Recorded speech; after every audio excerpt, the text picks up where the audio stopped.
ஸ்ரீ விஷ்ணு புராணம் இரண்டாம் பகுதி பிரபஞ்ச உற்பத்தி. மைத்ரேய முனிவருக்கு பராசர முனிவர் புராணம் கூறத் துவங்கி அதன் முக்கிய செய்தியான ஸ்ரீ விஷ்ணுமூர்த்தியை பல வகையாக துதிக்கலானார். விகாரமற்றவராய், தூய்மையானவராய், நித்தியராய், பரமாத்மாவாய், எப்போதும் மாறாத இயல்புடைய திவ்ய மங்கள விக்கிரகம் உடையவராய், சகலமும் சுவாதீனமாய் இருக்கும்படியான ஜெயசாலியான ஸ்ரீ மகாவிஷ்ணுவிற்கு என் வணக்கம் உரித்தாக.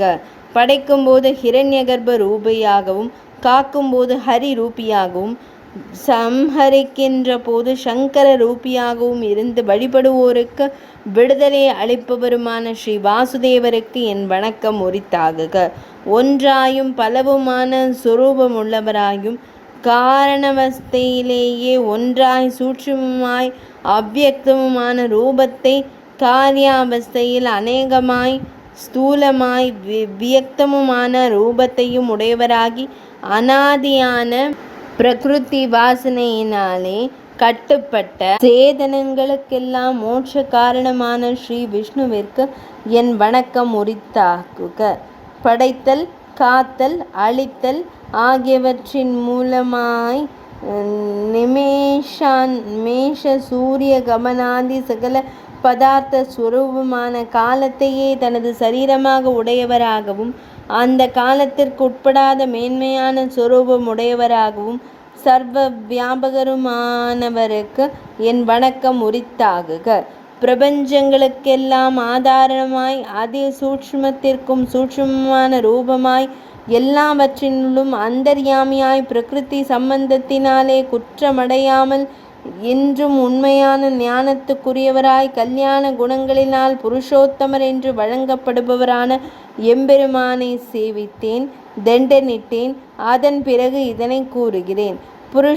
பரமார்த்தமாக விசாரிக்கும் இடத்தில் சுத்த ஞான சொரூபமாய், அஞ்ஞானம், தூக்கம் ஆகியவை இல்லாத அத்தியந்த நிர்மலராய், அநாதி பிரகிருதி வாசனையினால் உண்டான பிரமிப்பினால் தேக இந்திரியாதிகளை ஆன்மாவாக நினைப்போருக்கு தேவ மனுஷ்யாதி ரூபமாக தோன்றுபவராய், சேதனங்களிலெல்லாம் வியாபித்து ஜெகங்களை கிரகித்து தனது சங்கல்ப மாத்திரத்தினாலேயே சிருஷ்டி ஸ்திதி சம்ஹாரங்களை செய்து கொண்டு தன் திருவுள்ளத்தினாலாவது கர்ம வசத்தினாலே பிறப்பு இறப்பில்லாதவருமான ஸ்ரீ மகாவிஷ்ணு பகவானை தக்ஷ பிரஜாபதி முதலிய முனிவர்கள் சேவித்து வணங்குகிறார்கள். பிறகு அவர்கள் உலகத்திற்கெல்லாம் படைப்பு கர்த்தாவாகவும், எம்பெருமானின் நாபிக் கமலத்தில் உதித்தவராகவும், யாவற்றின் உற்பத்தி நாசம் முதலியவற்றை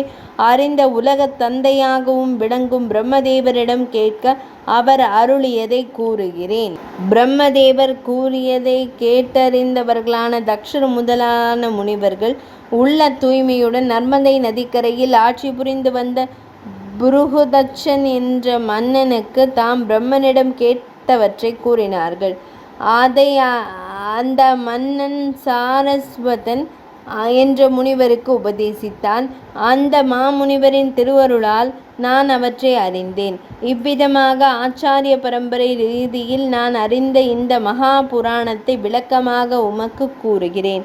மைத்ரேய முனிவரே, சுரூப குணங்களில் மேம்பட்ட லோகாதிபதிகளுக்குள்ளே உயர்ந்தவர்களான பிரம்மாதிகளில் உயர்ந்தவரும், தன்னை விட உயர்ந்தோரில்லாத வருமாய பரமாத்மாவாய், சேதனங்களுக்கெல்லாம் தானே ஆதாரமாய், தனக்கு வேறெதுவும் ஆதாரம் இல்லாதவராய், தன்னிடத்திலேயே தான் இருப்பவராய், தேவ மனுஷ்யாதி ஜாதிகளையும் கருப்பு வெளுப்பு முதலிய வண்ணங்களையும் கிரியைகளையும் திரவியங்களையும் சொல்கின்ற இயல்புகள் இல்லாதவராய், குறைதல், விநாசம், திரிதல், வளர்தல், பிறப்பு என்ற விவகாரங்களை விட்டிருக்கையால் சர்வ காலங்களிலும் அப்பிரமேயங்களான ஞானம், சக்தி, தேஜஸ், பலம் முதலிய ஷட்குண சொரூபத்தோடு இருப்பவர் என்று சொல்லக்கூடியவராய், தோணா சேதனங்கள் எல்லாவற்றிலும் மேலும் கீழும் உள்ளும் புறமும்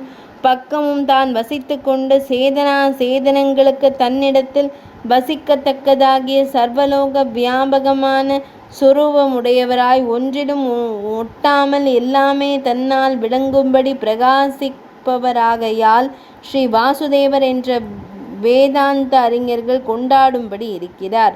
சொரூபத்திலும் குணத்திலும் பெருமையுடையவர் ஆகையால் பிரம்மன் பரமன் என்று சொல்லப்பட்டு நித்தியனும் ஜனனரகிதனும் அக்ஷரனும் எப்பொழுதும் ஒரே விதமான சொரூபனுமாய் துக்கம் அஞ்ஞானம் முதலிய ஈன குணங்கள் அற்றவராகையாலே நிர்மலராய் தோன்றுவதும் தோன்றாததுமான சகல லோகங்களையும் சரீரமாக கொண்டவராய் புருஷ ரூபமாகவும் காலரூபராகவும் இருக்கின்ற பரபிரம்மம் என்று சொல்லப்படும் பகவான் ஒருவர் உண்டல்லவா? அந்த பிரம்மத்திற்கு சேதனமான க்ஷத்ரியன் முக்கிய சரீரம், அறிஞர்கள் பிரதானம், புருஷம், வியக்தம், காலம் ஆகியவை விஷ்ணுவின் தூய்மை மிக உடையதுமான நிலை என்று கருதுகின்றனர். இந்த 4 நிலைகளும் தக்க அளவுகளில் அமைப்புகளாய் படைத்தல், காத்தல், அழித்தல் ஆகியவற்றை செய்விக்கின்றன. மூல பிரகிருதியும் ஜீவனும் தேவ மனுஷ்யாதி வியக்தங்களும் காலமும் வகுத்தபடியே அந்த பரமாத்மாவின் சிருஷ்டி ஸ்திதி சம்ஹாரங்களினுடைய தோற்றத்திற்கும் விளக்கத்திற்கும் சாதனமான ரூபங்களாக இருக்கும். அது எப்படி எனில், வியக்தமான சராசரங்களும் அவ்வியக்தமான பிரகிருதியும் சேதனமான க்ஷத்ரியனும் கலாகாஷ்டாதி ரூபமான காலமும் ஸ்ரீ விஷ்ணுவினாலேயே தாங்கப்பட்டும் ஆளப்பட்டும் இருப்பதால் அவருக்கே சுரூபமாக இருக்கும். சகல இஷ்டங்களும் நிறைந்துள்ள அவருக்கு சிருஷ்டி முதலியவற்றை ஏன் செய்ய வேண்டும் என்று நீங்கள் கேட்பீராயின் அதற்கு பதில் கூறுகிறேன். விளையாடும் பாலகனுக்கு அந்த விளையாட்டே பயனானது போல பரமாத்மாவிற்கு சிருஷ்டி ஸ்திதி சம்ஹாரம் முதலியவை விலைகளே அன்றி வேறு பயன் கிஞ்சித்தும் இல்லை என்பதை அறிவீராக. இனிமேல் படைப்பு கிரமத்தை கேளுங்கள். எம்பெருமானுக்கு சரீரம் என்று எதை கூறினேனோ அந்த அவ்வியக்தமானது பிரகிருதி என்றும் பிரதானம் என்றும் மனு முதலானவர்களால் சொல்லப்படுகின்றது.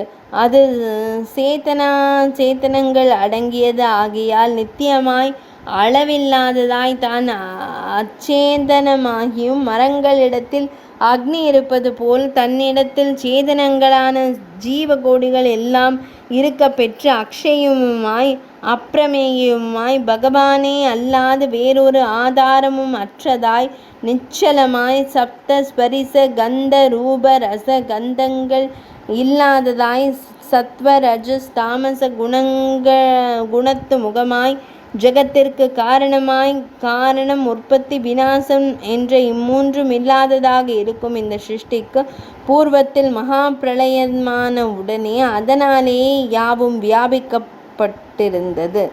மைத்ரேய முனிவரே, வேதாந்த தத்துவ பிரம்மவாதிகள் பிரதானத்தை தெரிவிப்பதான இந்த பொருளையே கூறுவார்கள்.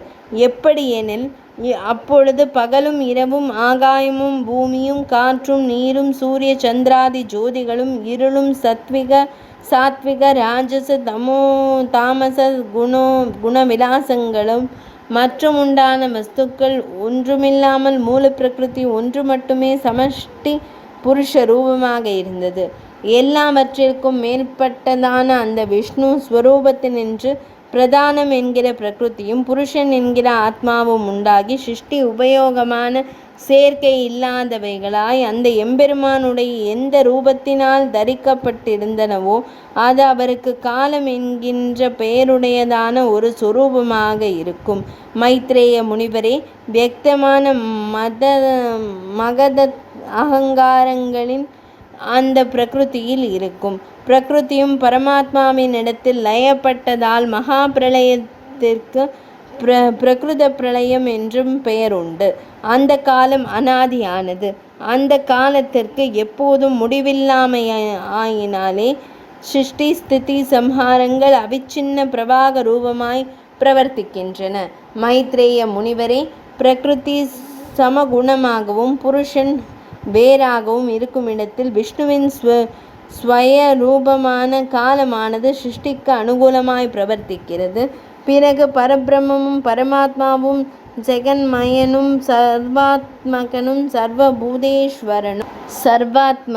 பரமேஸ்வரனுமான ஸ்ரீஹரி தன் இச்சையினாலேயே லீலார்த்தமாக பிரகிருதி புருஷர்களிடத்தில் பிரவேசித்து ஒன்றுக்கொன்று ஏற்றத்தாழ்வில்லாமல் சமமாக இருக்கின்ற சத்வ ரஜச தமச குணங்களுக்கு வைஷமியங்களாக கற்பித்து பிரகிருதி புருஷர்களுக்கு சலனம் உண்டாக்கி அருளினார்.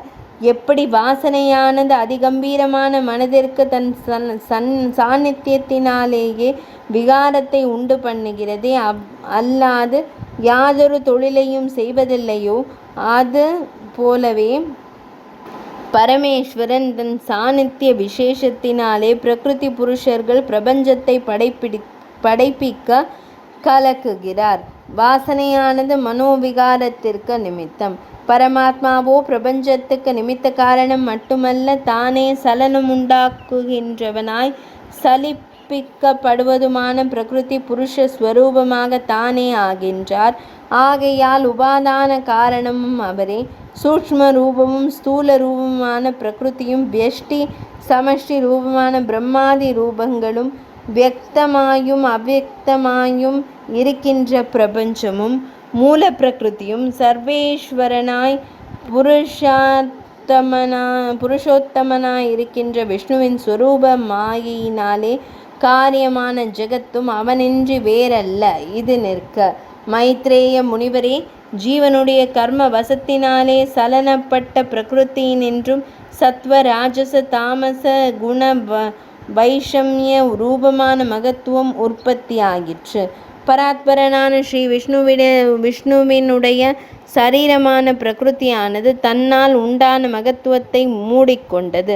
அந்த மகத்துவம் சாத்விக ராஜச தாமச என்ற குணத்ரயத்தை கொண்டதாய் விதையானது மேற்புறம் தோலால் மூடப்பட்டிருப்பதைப் போல பிரகிருதியினால் மூடிக்கொள்ளப்பட்டது. அப்பால் அந்த மகத்துவத்திலிருந்து வைகாரியம், தைஜசம், பூதாதிகள் என்ற 3 வித அகங்காரம் பிறந்தது. அதில் சாத்விக அகங்காரம் வைகாரிகம் ஆகும், ராஜச அகங்காரம் தைஜசம் ஆகும், தாமச அகங்காரம் பூதாதி என்று சொல்லப்படும்.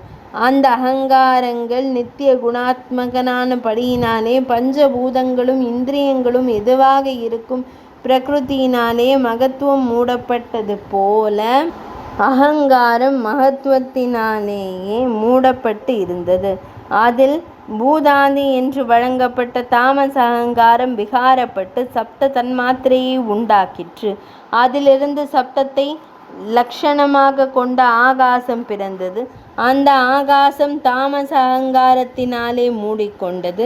அந்த ஆகாசம் விகாரப்பட்டு ஸ்பரிச தன்மாத்திரையை உண்டாக்க அதனால் காற்று தோன்றியது. அந்த காற்றுக்கு ஸ்பரிசம் குணமாகும். அந்த ஸ்பரிச தன்மாத்திரையான வாயுவும் ஆகாயத்திலேயே மூடப்பட்டது. அந்த வாயு விகாரப்பட்டு ரூப தன்மாத்திரையை உண்டாக்கிற்று. அதனால் தேஜஸ் பிறந்தது. அந்த தேஜஸ் அசாதாரணமான குணத்தை உடையது. ஸ்பரிச தன்மாத்திரையினாலேயே ரூப தன்மாத்திரையான தேஜஸ் மூடப்பட்டுள்ளது. தேஜஸ் விகாரப்பட்டு ரச தன்மாத்திரையை உண்டாக்கிற்று. அதிலிருந்து அப்பு பிறந்தது. ரச தன்மாத்திரையான அப்புவும் ரூப தன்மாத்திரையினாலே மூடப்பட்டது. அந்த அப்பு விகாரப்பட்டு கந்த தன்மாத்திரையை உண்டாக்கிற்று. அதனால் பிருத்வி பிறந்தது. பிருத்விக்கு கந்தம் அசாதாரண குணமாக இருக்கும். சூக்ஷ்மம் கண்ணுக்கு புலனாகாதபடியினால் பஞ்சமகாபூத காரணங்களான சப்த ஸ்பரிச ரூப ரச கந்தங்களுடனே கூடிய சூக்ஷ்ம பூதங்கள் தன்மாத்திரைகள் என்று சொல்லப்படும் ஸ்தூலங்களை ஆகாசாதி பூதங்களிலே சப்தாதி குணங்கள் விகசிதமாக காணப்படும். தன்மாத்திரைகள் அதிநுண்ணியதாய் சரீர அனுகூலத்துவம், அற்புத பிரகாசமும் பிரசன்னத்துவமும் உண்டாக்குகின்ற சாந்தமான சாத்விக குணமும் வியாக்குலமும் நானாவித வியாபாரங்களும் உண்டாக்குகின்ற கோரமான ராஜச குணமும் நித்திரையும் ஆலசியமும் உண்டாக்குகின்ற மூடமான தாமச குணமும் இல்லாதிருக்கும். இவ்விதமாக ஆகாசாதி பூதங்களும் தன்மாத்திரைகளும் பூதாதி என்று வழங்கப்படும் தாமச அகங்காரத்தால் பிறந்தன. தைஜசம் என்று வழங்கப்பட்ட ராஜச அகங்காரத்தால் இந்திரியங்கள் உண்டாகின என்று சிலர் கூறுவார்கள். வைதாரிகம் என்று சொல்லப்பட்ட சாத்விக அகங்காரத்தினால் இந்திரியங்கள் பிறந்தன என்றும் சிலர் கூறுவார்கள். இந்த இரு பட்சங்களிலேயும் மனதுடன் 11 இந்திரியங்கள் சாத்விக அகங்காரத்திலேயே பிறந்தன என்பதே நிச்சயம். ராஜச அகங்காரம் சாத்விக தாமச அகங்காரங்கள் இரண்டிற்கும் சகாயமாக இருக்கும். இனி இந்த ஞானேந்திரியங்கள் கர்மேந்திரியங்கள் ஆகியவற்றின் சுரூபத்தை கேளுங்கள். மெய், கண், மூக்கு, வாய், செவி என்ற இவ்வைந்தும் ஞானேந்திரியங்கள். இவற்றுக்கு ஸ்பரிசம், ரூபம், கந்தம், ரசம், சப்தம் என்ற இவ்வைந்தும் போக்கிய பதார்த்தங்கள். வாக்கு, பாணி, பாதம், பாயு, உபஸ்தம் முதலிய 5 கர்மேந்திரியங்கள். வசனம், கர்மம், கமனம், சொர்க்கம், ஆனந்தம் இன்னும் இவை 5 அவ்வைந்துக்கும் உரிய காரியங்கள். ஆகாயம், வாயு, தேயு, அப்பு, பிருத்வி என்ற பூதங்கள் தமக்கு அசாதாரணமான குணங்களான சப்த, ஸ்பரிச, ரூப, ரச, கந்த, பூமியில் 5, நீரில் 4, தீயில் 3, காற்றில் 2, வானில் 1 என்று தாங்கள் மேன்மேலும் அதிகமாக பெற்று அந்யோன்ய சயுக்தமாக சாத்விக ராஜச தாமச குணாத்மகங்களான படியால் சாந்தங்களாகவும் கோரங்களாயும் மூடங்களாயும் சிறப்புற்று விளங்கும். இந்த விதமாக பிறந்த பஞ்சபூதங்களும் நானாவித சக்தி யுக்தங்களாய் ஒன்றோடு ஒன்று கலந்து ஐக்கியமாகின. அதெப்படி என்றால், பிருத்திவியில் அப்புவும் தேயுவும் வாயுவும் ஆகாயமும், ஜலத்தில் பூமி, தேயு, வாயு, ஆகாயமும், தேயுவில் பிருத்வி, அப்பு, வாயு, ஆகாயமும், ஆகாயத்தில் பிருத்வி, அப்பு, தேயு, மாருதங்களும் கலந்தன. இதுவே பஞ்சீகர பிரகாரம். இவ்விதமாக அந்யோன்யமாக கலந்ததனாலேயே பிரம்மாண்டத்தை சிருஷ்டிப்பதற்கும் 4 வகை பிறவிகளை சிருஷ்டிப்பதற்கும் சாமர்த்தியம் உடையவைகளாய் ஜீவனுடைய கர்ம விசேஷத்தினாலும் பிரகிருதி மகதகங்கார தன்மாத்திரைகளின் சையோகத்தினாலும் ஈஸ்வர சங்கல்பத்தினாலும் பிரம்மாண்டத்தை உண்டாக்கின. இப்படி பஞ்சபூதங்களினாலே பிறந்த அந்த அண்டம் நீர்க்குமிழி போல ஒரு கண பொழுதில் அபிவிருத்தியாய் இற்றே அல்லாமல் கிரமமாக அபிவிருத்தி ஆகவில்லை. இவ்விதமாக பிரகிருத்தியினாலே உண்டான அதி விசாலமான பிரம்மாண்டம் பிரகிருதி சரீரகாரனான ஸ்ரீ விஷ்ணு பகவானுக்கு லீலாஸ்தானமாய் மகா ஜலத்திலே மிதந்து கொண்டிருந்தது. இவ்விதமாக பிறந்த பிரம்மாண்டத்தில் பிரகிருதி சொரூபமும் மகதகங்கார தன்மாத்திர மகாபூத சரீரகனும் ஜெகதீஸ்வரனுமான விஷ்ணு தேவர் சதுர்முக ஸ்வரூபமாய் தானே அவதரித்தார். அந்த அண்டத்திற்கு மேருமலையானது உலப்யம், மற்ற மலைகள் ஜராயு, சமுத்திரங்கள் கர்ப்போதகமாகும். உல்பம் என்றால் பிரகிருதியின் உல்பம் என்றால் கருவை சுற்றியுள்ள ஆடைகள் போன்ற ஒன்றாகும். ஜராயு வென்றால் அதன் மீது சுற்றி இருக்கின்ற கருப்பை. கர்ப்போதகமாவது அதில் இருக்கும் தண்ணீர். அந்த பிரம்மாண்டத்தில் மலைகள், தீவுகள், சாகரங்கள், ஜோதி சக்கரங்கள், மனுஷ்யர், தேவர், அசுரர் ஆகியவை பிறந்தன. இப்படி உண்டான பிரம்மாண்டத்தை கவிந்து ஒன்றுக்கொன்று தசோகுணோத்தரமான சகலமும் அக்னியும் காற்றும் ஆகாயமும் தாமச அகங்காரங்களும் மகத்துவமாகிய சத்தாவரணங்களும் இருக்கின்றன. எப்படி தேங்காயானது நார்மட்டை ஆகியவற்றால் கவியப்பட்டிருக்கிறதோ அதுபோலவே பிரம்மாண்டமும் சப்தாவரணங்களாலேயே கவியப்பட்டுள்ளது. அந்த அண்டத்தில் விஸ்வரூபமான நாராயணர் பரபிரம்ம ரூபியாகி ரஜோகுணத்தை பிரதானமாக உடையவராகி தேவ, அசுர, கந்தர்வ, மனுஷ்ய, பசு, பக்ஷி, தாவரங்கள் ஆகியவற்றை படைத்து கொண்டு அப்பிரமேய பராக்கிரமமுடனும் சட்குண ஐஸ்வர்ய சம்பத்தனுமான தானே சாத்வீக குண பிரதானனாய் லீலார்த்தமாக யுகங்கள் தோன்றும் நானாவிதமான திவ்ய அவதாரங்களை செய்து கல்பாந்திர பரியந்தமும் ஜலத்தை பரிபாலனம் செய்து கொண்டும் பிரளய காலத்தில் தாமச குண பிரதானனாய் ருத்திர ரூபியாகின்றான். அப்பொழுது அதிபயங்கரனாய் சராசரங்கள் அகில பூதங்களையும் விழுங்கி மூவுலகங்களையும் ஏகாரணமாக செய்து சகசிர பணு மண்டல மண்டிதனான ஆதிசேஷனாகிய படுக்கையில் சயனித்து கொண்டு பிறகு பிரளயாந்திரத்தில் திரும்பவும் எழுந்திருந்து பிரம்ம ரூபியாகி முன்போலவே பிரபஞ்சத்தை படைத்தருள்வார். ஷட்குண சம்பன்னனான ஜனார்த்தனன் ஒருவன் அந்தந்த சுரூபங்களில் நின்று சிருஷ்டி ஸ்திதி சம்ஹாரங்களை செய்வதனால் பிரம்மா விஷ்ணு ருத்ரன் என்ற திருப்பெயர்களை பெறுகின்றார்.